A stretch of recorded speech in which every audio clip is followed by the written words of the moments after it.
Thank you so much, everyone, for joining us. I know everyone's probably excited. It's the end of the week and ready for the weekend. So appreciate you taking some time to join us. I'm Casey Webster. I have Carlton here with me, and I'll give him a chance to introduce himself here in a second. But what I wanted to do today was to really talk about retention because we're all talking about it, right? That's what we hear no matter what conference we go to, what blog we read, what podcast we're listening to, right? It's retention, retention, retention. And we all have amazing ideas on how we could fix this, right? We can give more in salary, we can increase our benefits, we can get more time off, we can uh, maybe it's more like freebies and swags and like purpose and we're just full of ideas, right? But what I want to talk about today is not how to actually fix the retention problem, but how to go and talk to your CEO, talk to your CFO, and figure out how in the world do I get the budget and the approval for these things, right? Because we're ready to go. We have the ideas, right? And so we need the money, we need the funding. And so we're going to talk about today how to build the financials and the business case to really get your ideas supported and approved by your CEO. So I have Carlton with me today. When I first met Carlton, I was really impressed with his passion for business literacy and financial impact. So if you would go ahead and please introduce yourself and then we'll get jumped in.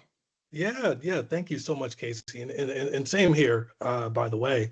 I was running across Casey's content on LinkedIn and realized that we were kind of projecting the same idea, the same vision for what the future of HR and just the dealing of people was going to be, especially as we go into even more of an accelerated technological era that includes AI. The conversations that are going to be had are going to be so much more about efficiency and about forward-looking projections and getting it right, essentially, right? Getting the Yeah. projection right. So yeah, I've been actually consulting businesses for 13 years, uh, 10 years in facilities, dealing with, COOs mostly, GMs, and some business owners. And then for the last 4 years, um, consulting in the HR space. A lot of the same people, COOs, CFOs, business executives, HR, CHROs, VP, but pretty much anybody who needs to leverage a more business-like approach to their personnel management. So I actually currently am a senior strategic business consultant at Paychex, and I'm out here in Orlando, Florida.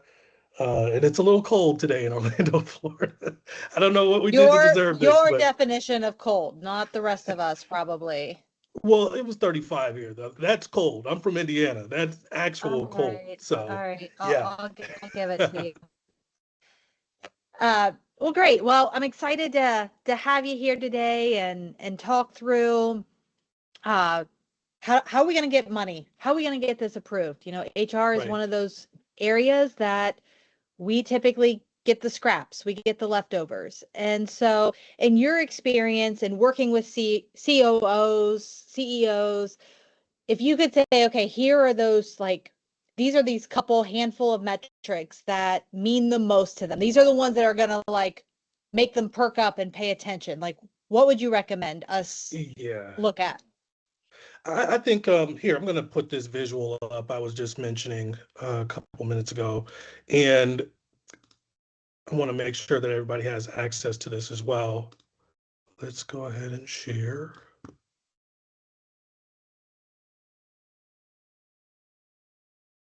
Got to give my computer permission to do the thing I wanted to do. Okay, so looks like I can't, not in real time. But here's what we'll do. So I'll name a couple of metrics that are going to make the most sense for CFOs, and then also for CEOs. Right away, it's going to be revenue growth. Everybody wants to know how the revenue is growing. And then you have EBITDA, which is going to be um, your gross sales minus the expenses. It's how much money are we actually making here? And then lastly is going to be the free cash flow. How much cash do we actually have on hand? So the reason why those things are important is because that's the growth engine. It's the sustainability of the company, and then it's also here. Let me try to click out of this. I try to share my screen, and then all of a sudden the computer is almost exploded. Not happy with you. Don't you love Yeah, that? Especially when you're golly. live, you're like, Yeah,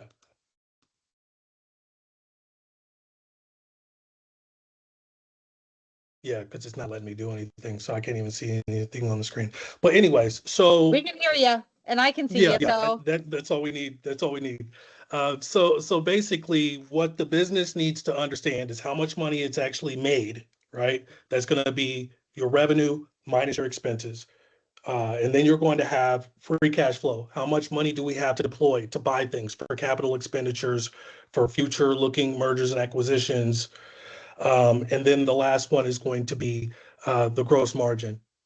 That's how much in control are you of your business. And it's funny because those things sound super technical and finance oriented, but the reality is,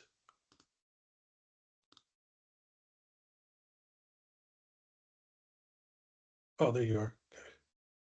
Okay, so but the reality is ultimately you are managing the number one most expensive item on a profit and loss statement. That's going to be your personnel. That's labor and all of the things associated with managing the labor. Is that how you understand that, Casey? yeah, so I always find it interesting that HR has the biggest pool of money and that uh, it's still the last to get funded and still to look at. And, you know, when I think about turnover, it's like, okay, can turnover help us get funding for retention? So, like, Right. when you think about turnover and you think about retention, how do you think those two like relate? How can I take a turnover number and go to my CEO and say, "Hey, I want to increase wages or I want to implement this new leadership training program by using turnover dollars?" Right, right. I think that with any organization where you're trying to communicate an idea, you have to know your audience. And in most of these situations, 99% of these situations, people will pay to not lose something, right? If you want to present a pie in the sky message that's like, hey, if you play the lottery, you're going to win $1 million. More people pay for insurance than they pay for the lottery, right? And the reason why is because the fear of loss and the fear of future loss is the thing that actually makes people move emotionally in real life, regardless of what area it is. If it's your relationship, your job, investments, whatever it is, the fear of the loss or the potential for future loss is the thing that's going to make you move. So when we look at the cost of turnover versus retention, the cost of turnover needs to be spelled out. That's really what the problem is going to have to be has to be articulated as. We take this number that's made up of these various components and we say this is what you lose when he walks out the door or when she walks out the door. This is the actual number. And so there's a couple of ways to go about putting that number together. Historically, it's just been, an X amount of percentage of compensation. Is that still kind of how you see that as well? Hmm. Yeah. So, So a lot of times we'll say we use generic terms, like we'll say, the cost of turnover is typically 1.5 to 2 times their salary. And we can say, the data shows, studies show that, that's the average. But if I want to go out and I really want to do some digging in my organization, where are some places that you would go look, whether it's on the financials or invoices or cost, for me to really define the turnover costs? Because I struggle personally when somebody says, our turnover rate's 15% and we want to reduce it, to say 10%. It's like, well, what does that really mean? What does that impact really mean? And so as much as I can do in dollars, I think is more impactful, because if I say, hey, we lose $20,000 to the bottom line every day, or $20,000 in revenue every day because of our turnover, like that jolts me. It like literally like, Right. oh crap, that's, and it's hidden, right? Because I'm not getting an invoice for my turnover, right? Like, and Right. I'm not signing it. Like I'm silently signing these by letting all of these things happen that I'm not taking care of. And then it's it's hidden. Yeah. So Yeah. Leah has her hand up. I'd love to have you unmute and join in the conversation of what you're thinking. Good morning, everyone. I'm not going to put myself on camera just because I'm in a hotel right now. But I think that is a really interesting question, because my company works for the Department of Defense, and we have researchers. So we're more in the intellectual capital space of our work, and so our employees are primarily built up with researchers. So we can show, if we lose a researcher, what that impact is going to be on a program dollar or a direct dollar. But when it comes to a shared services perspective, and I'm just going to say this from an HR perspective, I'll selfishly give myself as an example. I was a team of 3 up until 6 months ago. Now I'm a team of 1. And now I'm in the process of rebuilding that. But it was a huge surprise to our organization that productivity was not going to change moving from a team of 3 to a team of 1. And so part of my ROI has been to show, like, we have 250 employees, we have 1 HR person. There are things that are falling through the cracks from a compliance perspective, from an experience perspective, from a management perspective, from a systems perspective. And that all has a cost. So it wasn't just the loss of positions, it was the loss of knowledge and pathing and timing. And so I think it's easier, at least from my perspective, to calculate a turnover impact based on our researchers versus when that comes to a shared service perspective, because I'm always seeing shared services being seen as an optional resource to the organization versus a critical infrastructure. Yeah. Yeah. It So is. maybe It is. I think it's just harder. And HR does kind of, I think HR is seen as so automated, the human factor is often forgotten, because you can't automate without humans. But it's like, it's not just hitting a button and everything's live. Right. But anyhow. Yeah. So basically, well, go ahead, Casey. You got No, I think this is great. Let's walk through like how would we build a HR business case around adding HR resources, shared services resources. So like as we unpeel that layer, because I can remember one time in my career I was beyond upset because we were working on bonus, and we were deciding which managers would be on the 30% plan and what managers was going to be on the 20% plan. And I can remember the director, I was an HR manager at that time. So, and I can remember the director of benefits saying to me, well, HR doesn't have as big of impact on the bottom line. That's why HR managers are on the 20%. And I about lost it. Because none of y'all would be here if it wasn't for HR, right? You're not getting your paychecks, you're not getting and it's like, why is there the role then? If it's bringing no impact to the business or less impact, then why do we even have it?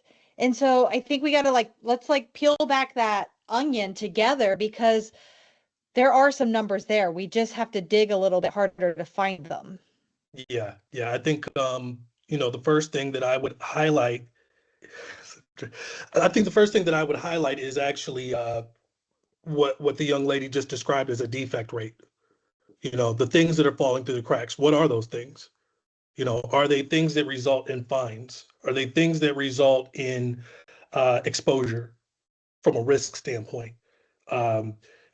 in the HR department, the things that we typically see that are touching the overall business are going to be compensation. So it's going to be like your payrolls, but also your workers' compensation from a risk standpoint and your health insurance benefits. So in those three areas, when you are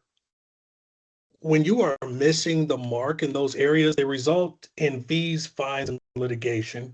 So you can have turnover because you missed a point, or you can have sanctions, or you can have fines, especially in like these intellectual spaces, because you might have given the wrong advice and you opened yourself up to some level of exposure from a legal lawsuit perspective. So I think that the first thing you want to do is calculate what is like revenue per head count, right? That's the first thing that I would want to identify. Then the second thing would be, what is the impact of the attrition on the rest of the team? So it's like an attrition rate. Um, and that's probably going to be a little bit more intellectual. That's going to be a little bit more unique to your organization. And so you might have to come up with that with the operation, specifically with the COO or like an operations manager. And then I would look at the defect rate. What are the outcomes? How does this impact the business if we let this person go? It's not just the loss of the compensation, but it's also your capacity. It's also your competence. It's your repeat business. People do business with the people, not necessarily the brands. So it's that customer you've had for 5 years that comes to you for everything. It's your reviews, the decline in the quality of the work that you're putting out when you go from 3 to 1. Somebody's getting less attention. Somebody's getting a lesser version of you because it's spread so thin. So you're going to be dealing with disgruntled customer service agents. You're going to be dealing with disgruntled practitioners that are missing their son's baseball game at the end of the day because they have to do more casework than what was in their job description when they first got hired.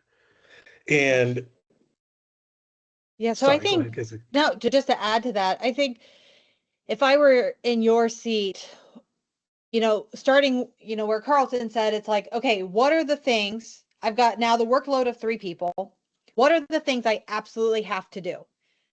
And what is that time? So whether or not payroll's on your plate or not, that's going to be in that bucket. Compliance pieces are going to be in that bucket. And then I would look at what is getting left off that you can't do that is very measurable. So for an example, recruiting. So if you have open researchers and you have to spend your time in payroll and in compliance because those are non-negotiables. We have to do those things or we're going to get shut down, right? Right. So then it's like, okay, this is how much time I have left. And it takes, on average, 90 days to find a researcher.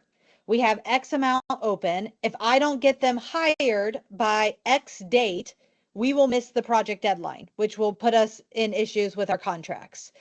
And Yeah. so that's where I would start trying to peel back of trying to find those actual numbers. Is like recruiting is one of the easiest ones because those people are really tied to like your research projects, as you mentioned. Right.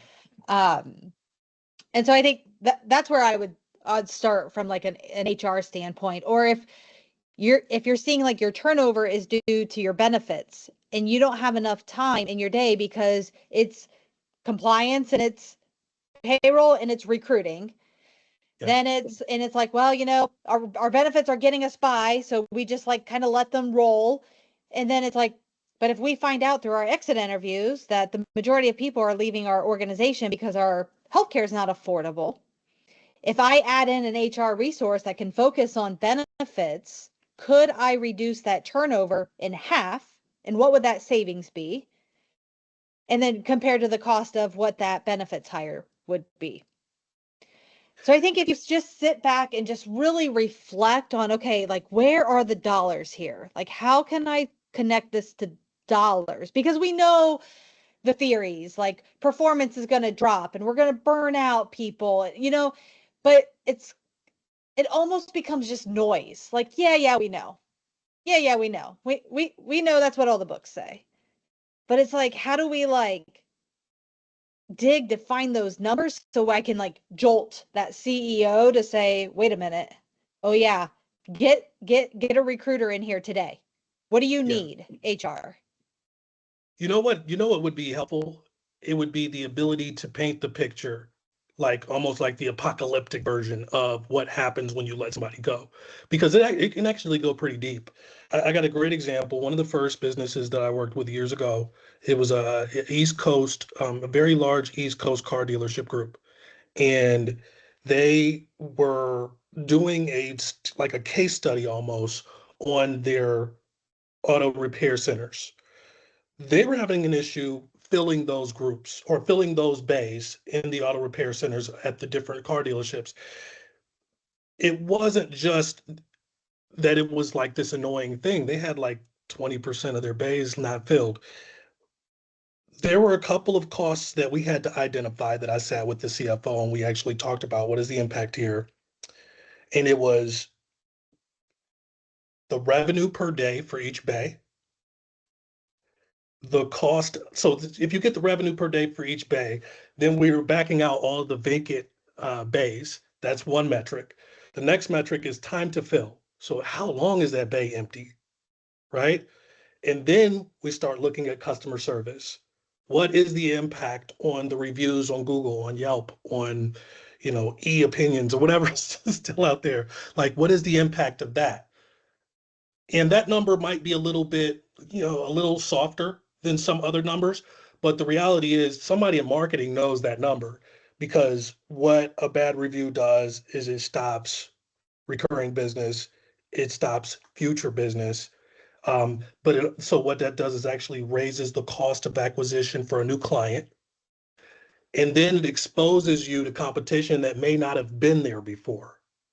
So this dealership that specializes in high-end European cars or high-end German cars, uh, they go from, being able to assume all of that repair work to now having to fight against the independent repair shops that are going to provide you, you know, faster work at a lower cost with more face-to-face attention. So they're building better relationships, because your dealership, you don't have enough people and your guys are upset and they're working too long and they're quitting. So look at the total impact of what that opening has.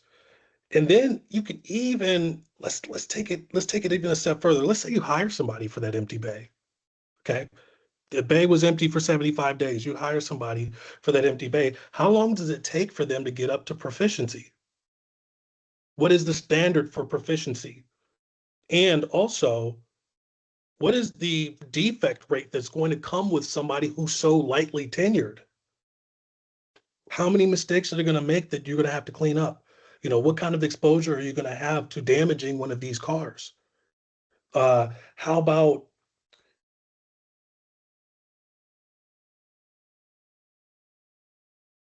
I don't know, because you're having to like really just paint this huge picture. I'm getting excited about it actually. Um, so when you start thinking about like how all of those things seek to impact your organization, you can actually paint the picture of it being like quicksand almost. Mm. So now we talk about hiring somebody. The cost of hiring somebody might be, X amount of dollars, but losing somebody is like a significant tidal wave. So retention, the things that you have to actually do to keep those things intact, cost less. It's a Yeah. 3% raise. Yeah. It's better benefits. It's HSA. It's, hey, we're going to match you $50 per month on your HSA. Yeah. And It's not a $250,000 hole. right. Yeah, I was working on one the other day around in healthcare. So we all know that there's this shortage of nurses in healthcare. In this particular business, it's like a 24/7 um, primary care facility, and they have 100 nurses running it. They've got and they had 20 openings, and they continue to see this turn. And so what we talked about, it's like like from an HR role, it's getting out of our offices and really go talking to the other business leaders to help us build these cases and these numbers. So it's go talk to the head of nursing and understand, how critical are these roles? Like how many less patients are we seeing per day because we have these openings? And then go talk to the billing department and say, "Hey, how much is our average billable rate?" So then I can quickly say, okay, we are losing this many patients per week at this Yeah. billable rate. So this is my lost revenue, right? And I can look at that over a week. I can look over that over a quarter, a year. And for this one in particular, so if they had 100 nurses fully trained, they could see 750 patients in 7 days. Their average billable rate, they went and found, was $250. So that at full capacity, we would be making $187,500. But being short that 20 nurses, we calculated out, they're losing 37,500 in revenue every week.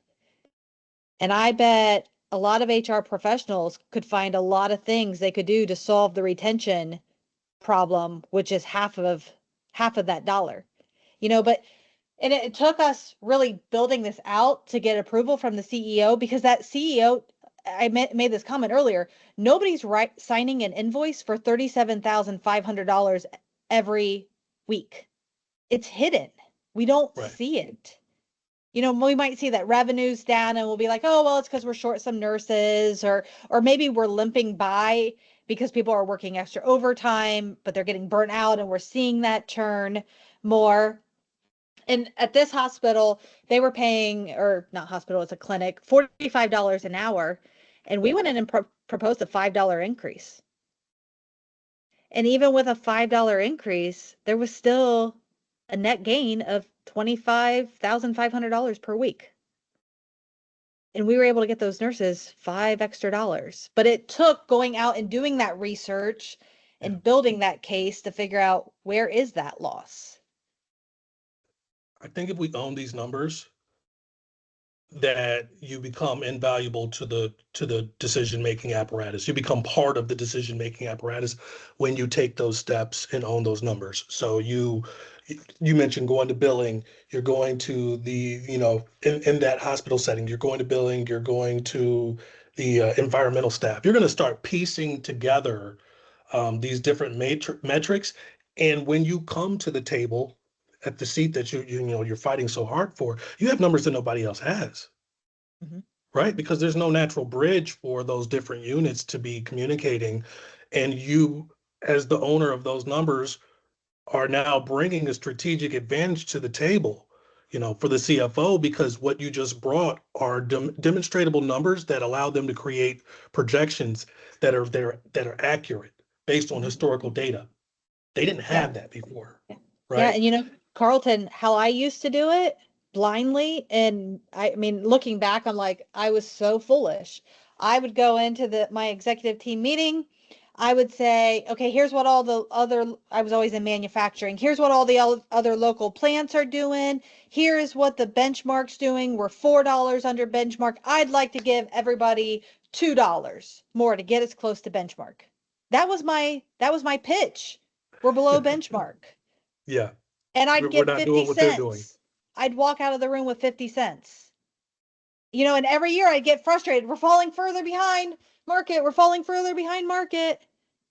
But until I learned that I had to show that, like, we're not just going to spend money to spend money and not get something for it. Yeah, That's not how a CEO thinks. They're not just going to give away money. Like, they want to know, what am I going to get for it? And I didn't know how to provide that. yeah, yeah. So going back to those metrics, you're compiling all of these different numbers, and when you come in, you're comparing, you know, your outcome, which is your desired future state, with the current state. And if you can articulate what the difference is between those two, whether it be in dollars or hardship or whatever it is, you need to be able to paint the picture of what's going to make them move. For a CFO, it's uncontrollable costs. hey, you don't know what you're exposing yourself to when we have retention problems. You're going to reset the market every time you hire somebody. You got this engineer this year at 90,000. Hey, the new engineers are getting 107. You're going to pay 10% more for the new engineer than you did for the last one, and the new one might not be as good as the last one. Mm. It's uncontrollable costs. It's health insurance rates that go through the roof because there's no strategic approach to how you lay out your benefits. And so because you're not giving an accurate layout of what the benefits are going to be for the group based on the actual group itself, you're paying inflated and bloated prices over here. And then maybe over there you have employees that really don't see value in the program. Yeah. And so it's not even doing what you, at minimum, what you got it for, which is to give those people golden handcuffs. Yeah. And then Jason had put a comment in here about how should a company look at the LTV? So like the whole, like what is the ROI of that full like headcount or person through their whole life? And I think what you're just talking about right there of resetting the equity of that first engineer that's coming in at $90,000 and resetting that, because at the end of the day, that our $90,000 engineer can go off and make the 107 somewhere else. And then we lose that whole year of training, understanding the culture, building relationships with operations or, whoever their business partners are throughout the organization. Losing their relationships with customers is so costly in sales. I mean, there's been times when I'm literally hiring people because I'm buying their Rolodex. I'm Yeah. buying their relationships that they have with people. And so I think that reset is really important. But if I just went to my CEO again and said, you know, CEO Carlton, I would like to raise all of my engineers' salaries by $17,000 because to make them within market, they're going to go, no, They're going to want the rest of the story. they're going to want the rest of the story. And a lot of times we stop there. Yeah. Yeah. Well, we So knew he this is was how going to you get the leave. rest of the story. Yeah, this You is how know, you get the rest of the story. this is how you get the rest of the story. You be able to, make a proper business plan, be able to articulate ROI, and understand how the business that you work for makes money and how how the work that you do impacts the way that the business makes money. Mhm. So, going back to what you said, if it's a if it's an engineer and you need to get them the $17,000, the justification is going to be a little more hidden. You're going to have to articulate that this guy over here, he's the number one engineer when it comes to NASA. We can't really let him leave because we might lose the NASA contract. You know, Yeah. when we look at the um, when we look at the implication for when somebody is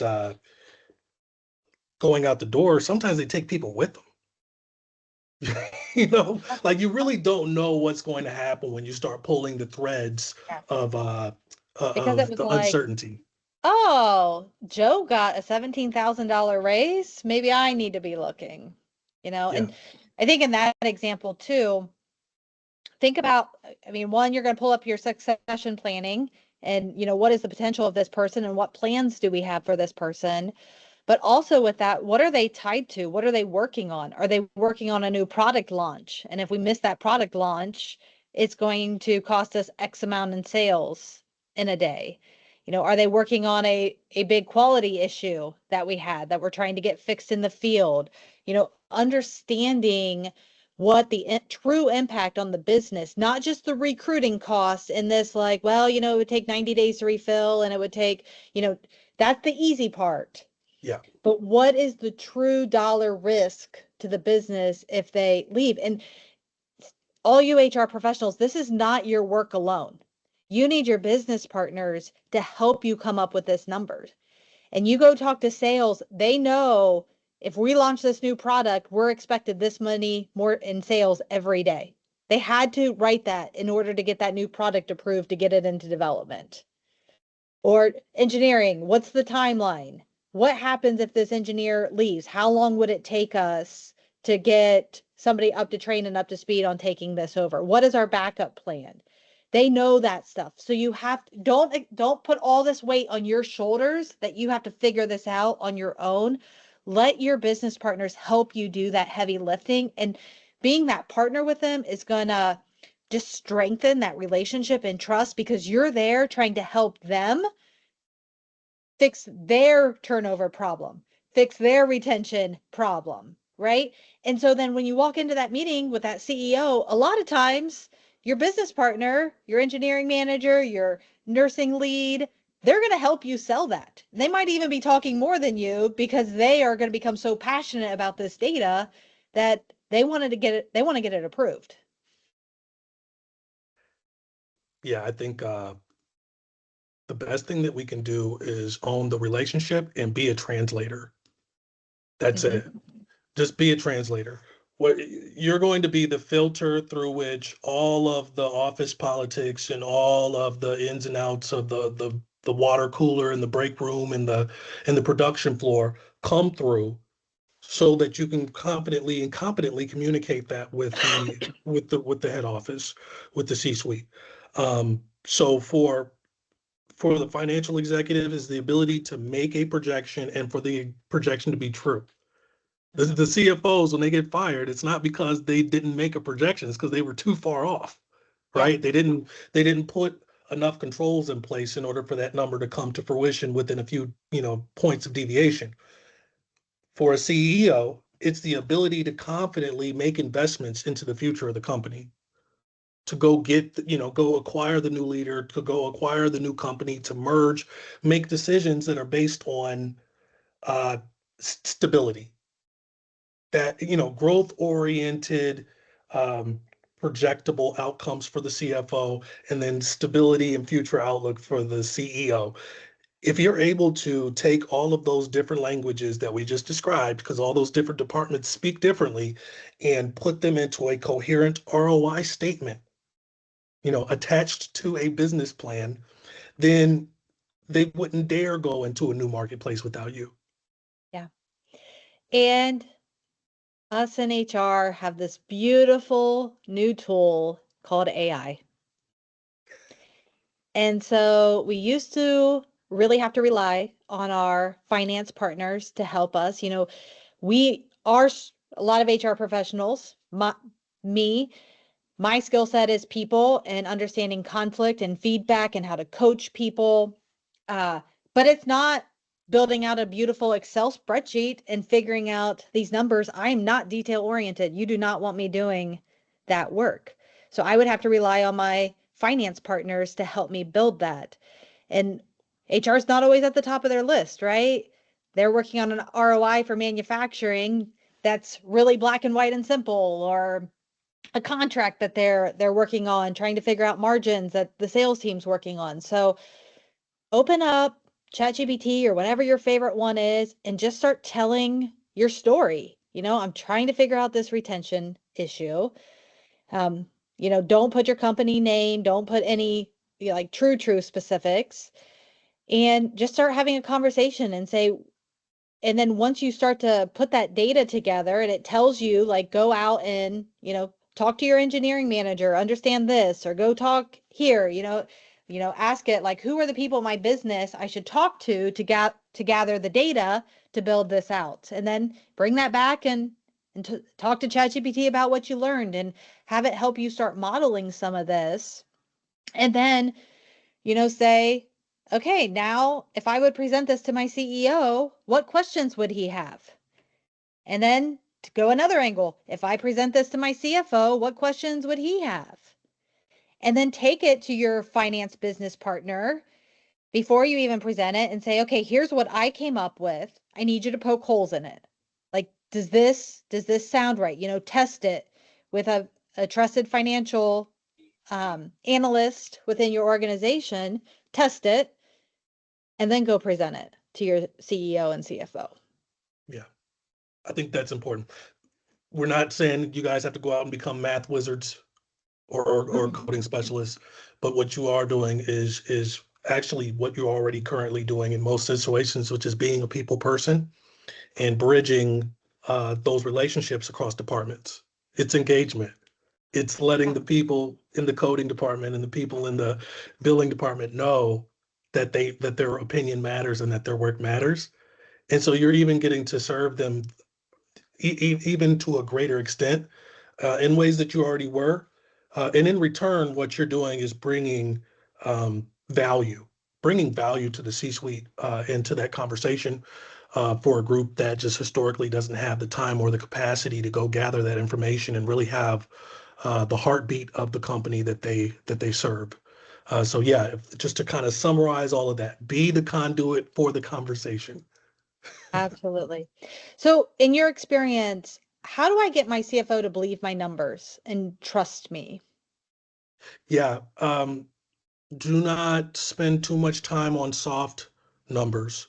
Soft numbers being like uh, ease of use and time Adaptability, saved. Yeah, engagement scores. yeah, you don't spend too much time on those things when it comes to the dollar amount.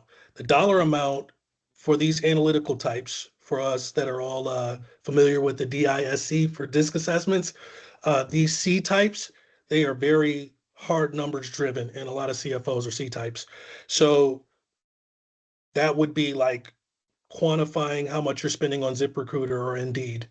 It would be quantifying what the cost of contingent labor is that you have to bring in to substitute while that job's not being done. If you don't have the luxury of that job not being done, it is the variance between the amount of money that you're paying for the employee now versus what you would have to pay on the open market. It is the cost of defects because you will get a defect rate from your operations team. It is the cost of risk exposure, the fact that new employees get hurt at work more than everybody else does. It is the cost of the original training and development that you have to use to deploy or onboard and then deploy that employee. Those are all hard numbers.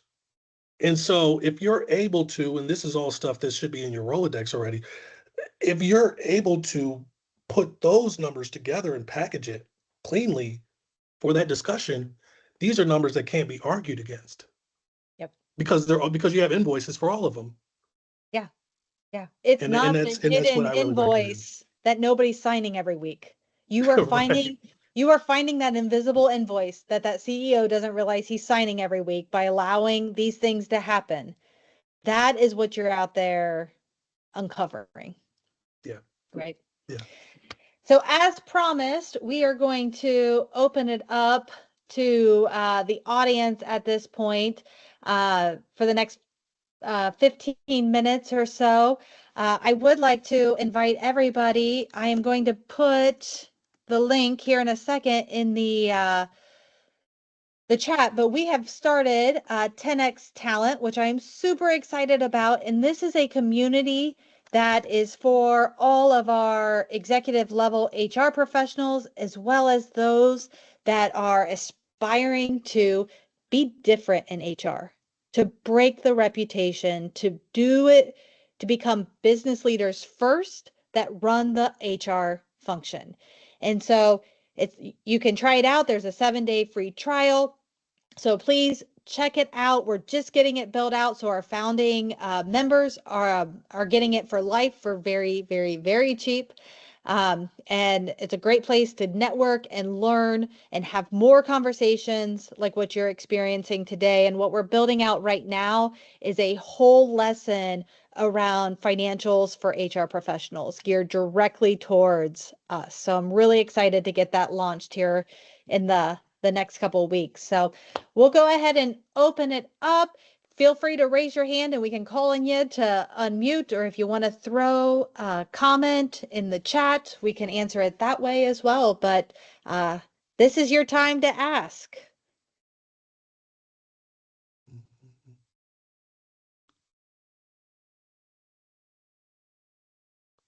Is that Jason?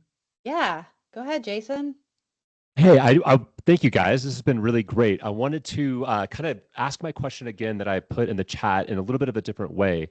When you think about an employee being on staff with a company, they're not going to be with you forever.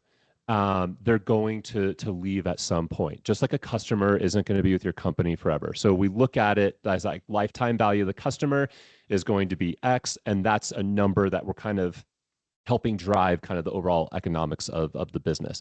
So I guess I'm curious, like, how do you guys look at the lifetime value of an employee? Again, it could be all sorts of different types of jobs, but how do you begin to put a benchmark or a metric on that? So that way, when you do have an employee leave, you're not totally just scrambling because you kind of have built in an expectation, and then you can measure, did they achieve their lifetime value or did they not?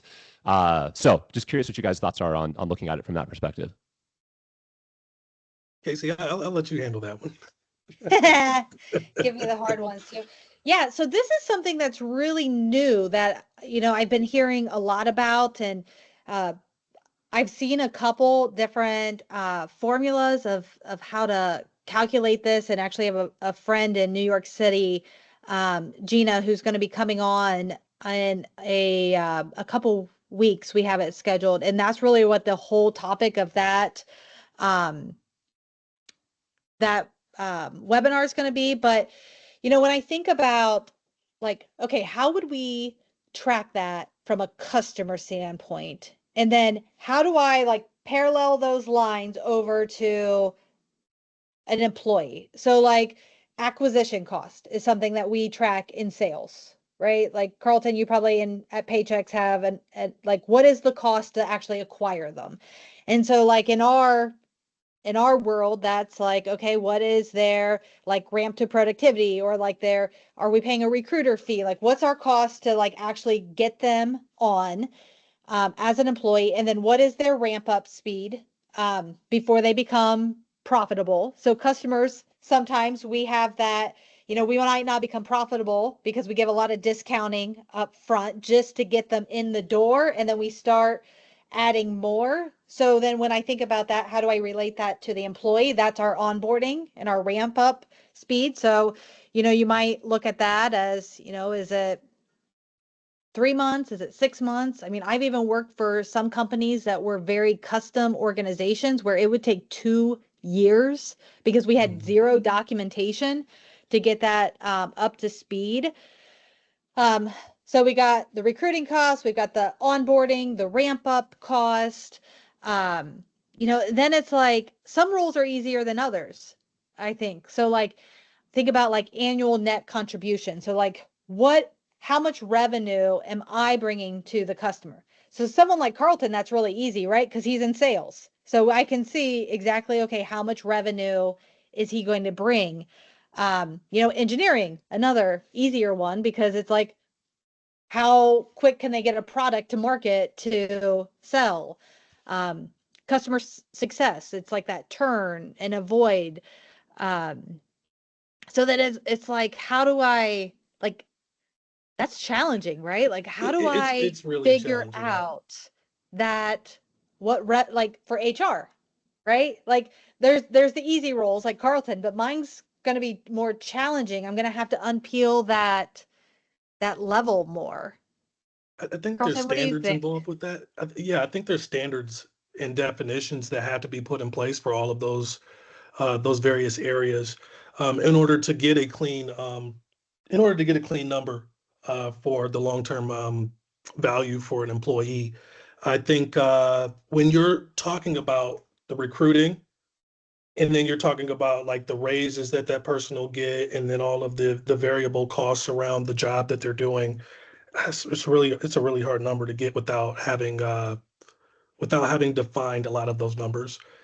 When I as you guys were talking, I was just thinking about what the total impact of hiring a new employee actually is, and the definitions that I would give it are going to be, how long does it take for them to get up to speed? What is the cost of training? What are the impacts on the production floor, for example? What is the impact of having a high defect rate when you're new, and then eventually working into having a more sustainable defect rate? What's the impact of that person on the other people in the work floor? and then the ability to promote that person, cross-train them, put them in in a position to multiply their efforts. All of those things are things that should be considered. It's an anomalous number, though. It's not like a Yeah. Yeah, and it's not a hard I think number. yeah, and it's I think the equation that I saw, it was like, and I hope I get this right. It's like it was like salary plus the onboarding costs plus the training, um, plus that like lost productivity, like during that ramp up is like your total like ramp cost. Um, and so I I don't know if it would be possible unless you average like each actual role is going to have a unique number. Yeah. And so how, it'll be interesting to see where this goes, and how much this becomes, more of an adopted like metric because, I think about like time studies out in production. Like I've been out there with a stopwatch, literally timing how much it takes to like build a product, right? And we use that data, like we live by it in manufacturing. Um, but and this is kind of like a way to do it for all, professional positions, but unless you're going to take all those numbers, like the sales number, the engineering number, HR number, and you average them all together to come up with like, here's our, our average or our baseline. I think the benchmarks are going to be unique per like function. Like if we someday have like a national like benchmark for engineering roles or sales roles but but yeah, Jason, feel free to unmute and say, you confused me even more, or that was not helpful. No, it's very helpful. It is a hard number to look at, and kind of think through, I think, at the end of the day. But there's a piece of me that is just kind of helping shape, maybe reshaping how we're thinking about HR, is building in the expectation of when an employee is going to offboard and how do we create like, okay, we got our value out of that employee. Again, these are human beings. I want to honor that piece, right? Yeah. But there's also these benchmarks that we're talking about. And so just kind of shifting some frame of mind there to say, okay, cool. We're going to bring an engineer in. We're going to make this investment. Our target is to get them to the 3-year mark. So what's going to be required to get to that because we know we're going to be profitable with this employee at the 18-month mark. So if we can get X amount return on that investment in that employee, then if they leave us, we at least know we hit a success mark versus only looking at the idea of employees leaving us as like a negative. So just some sort of like way to kind of reshape that conversation a little bit to understand within an organization a way to kind of frame that up. But I fully agree with you guys. That's a really hard way of looking, like tracking all that down. Do you think, are you going to be tasked with creating that metric? Because those are not just standard by role. It's going to be standard by organization. Like, are you taking part in defining that for your company? Not so much. As if my angle would be actually helping other companies start to think about those numbers because I kind of work in the fractional HR space as well, and so support small businesses, and love this conversation that you guys are having on kind of how to drive better customer retention, employee retention. And so again, if you have better employee retention, you have better customer retention for all these things that we've been talking about. So if we look at customer success as employee success, the same metrics that we look at customer success, I do think there's a parallel there to the employee success. And LTV is such a big piece in the customer success world. So just trying to draw some parallels and some lines there. Yeah. It's interesting how we think about things differently. Back when I first started in HR in my career, before millennials really started changing how we work and jumping jobs every couple years, like it was that long-term employees, right? And now it's like, okay, what is the break even? What's my break even point with this employee? They have to at least stay for 2 years to break even. And I have a cousin who's in the IT world. And I was talking to him one day and, he changes jobs every 3 years. And he just made a comment to me at one point, and he's like, Casey, I'm not going to be valuable to another organization if I don't leave every 3 years, because I'm only going to ever know that company's technology, that company's quirks, that company's processes. Like I can't take a lot of what I know here and go apply it directly.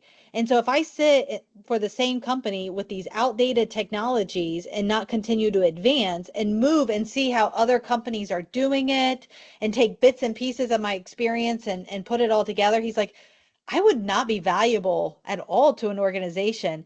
And it was just interesting because I had never heard anyone talk about job hopping. The only time I ever hear it is about money. You got job hop to make more money.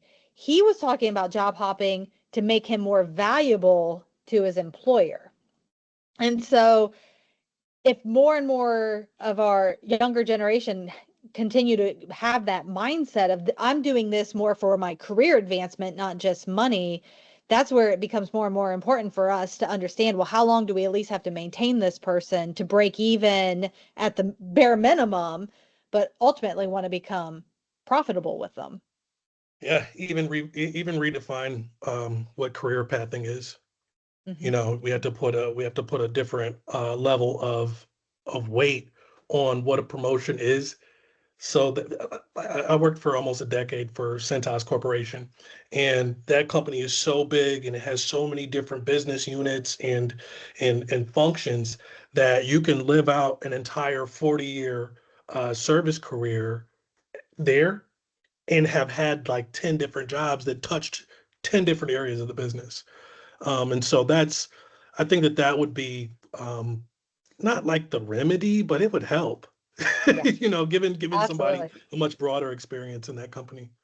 Yes. Well, thank you so much for joining us today, everyone.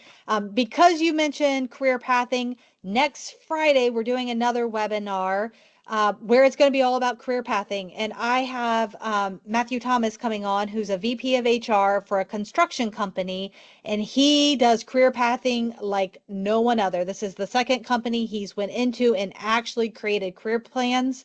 And I love to watch him when he's on panels because people will be like, oh, yeah, we do career pathing. And he'll be like, show me, hand it to me. Show me like what. And they'll be like, well, and so he gets it to a very deep level. So we've got that one on Friday. We have another one on Tuesday. You can find the information to register on LinkedIn or we'll shoot emails out. And make sure to go check out 10X Talent. Again, 7 days for free. But thank you, Carlton, so much for joining, and I hope everyone has a wonderful weekend. Take care. Thank you.